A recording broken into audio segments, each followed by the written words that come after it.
Bonjour à tous et bienvenue sur PreventStuff. Comme un Français sur trois, vous souffrez peut-être d'allergies, qu'elles soient alimentaires, médicamenteuses ou respiratoires. Et comme plus d'un Français sur deux, vous songez peut-être à vous faire vacciner contre le Covid-19, mais vous vous posez à juste titre des questions par rapport aux risques allergiques. En effet, alors que les campagnes de vaccination contre le Covid se déroulent partout dans le monde, la surveillance des effets secondaires par la pharmacovigilance a rapporté de rares cas de réactions allergiques graves. Initialement, et par principe de précaution, les autorités britanniques ont contre-indiqué les vaccins ARN chez tous les patients qui avaient déjà présenté une anaphylaxie par le passé, c'est-à-dire une réaction allergique particulièrement grave qui survient au maximum dans l'heure qui suit le contact d'un allergène. Cette restriction a été rapidement jugée trop sévère après les données rassurantes des presque 2 millions de premières doses injectées aux États-Unis, mettant en avant une fréquence des anaphylaxies d'environ 1 sur 100 000, ce qui correspond à ce que l'on observe habituellement avec les vaccins. Le problème, c'est que ces deux informations contradictoires ont causé à juste titre beaucoup d'interrogations légitimes sur le risque réel que l'on prend à se faire vacciner quand on est allergique.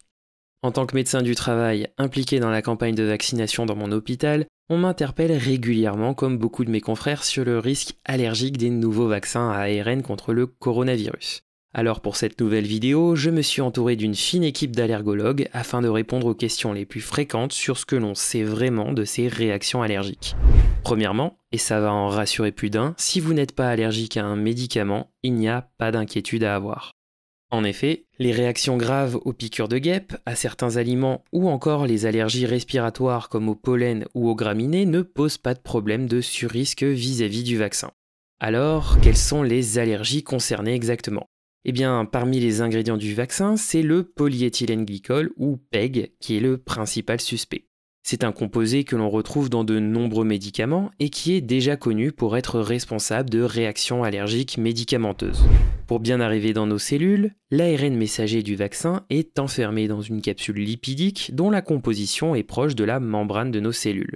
C'est cette capsule qui comporte en partie ce fameux PEG. Le PEG est parfois présent dans les médicaments injectables, mais est très répandu dans les médicaments que l'on prend par la bouche.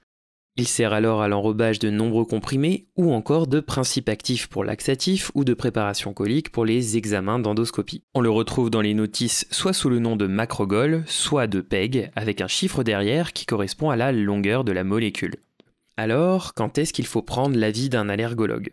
Si vous avez déjà fait une réaction allergique à un médicament injectable contenant du PEG ou à un laxatif dans lequel le PEG est le principe actif, pas de doute, il faut impérativement passer par la case allergologue. Les allergies aux produits de contraste iodés ne sont donc pas concernées car ces produits ne contiennent pas de PEG.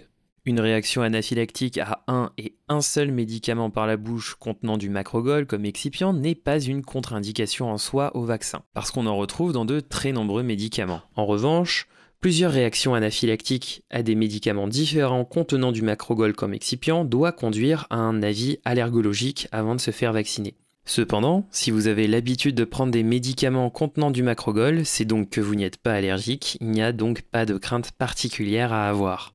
Pour finir, tout ce qui est dit jusqu'à présent pour le PEG est transposable à une autre molécule, le polysorbate, dont la structure chimique est très proche du PEG. Et voilà, on a déjà fait le tour sur les réactions allergiques et le vaccin. Je voudrais remercier chaleureusement mes confrères et consoeurs, le professeur Alain Didier et les docteurs Marie Lagrela, Claire Mayol et Jérémy Sommet pour leur aide et soutien dans la réalisation de cette vidéo. Si vous aimez, vous pouvez mettre un petit pouce bleu, partager la vidéo et vous abonner à la chaîne. Et si vous êtes encore inquiet à l'idée de vous faire vacciner parce qu'allergique aux cerises, rassurez-vous, il n'y a pas de cerises dans le vaccin. À très bientôt pour de nouvelles aventures.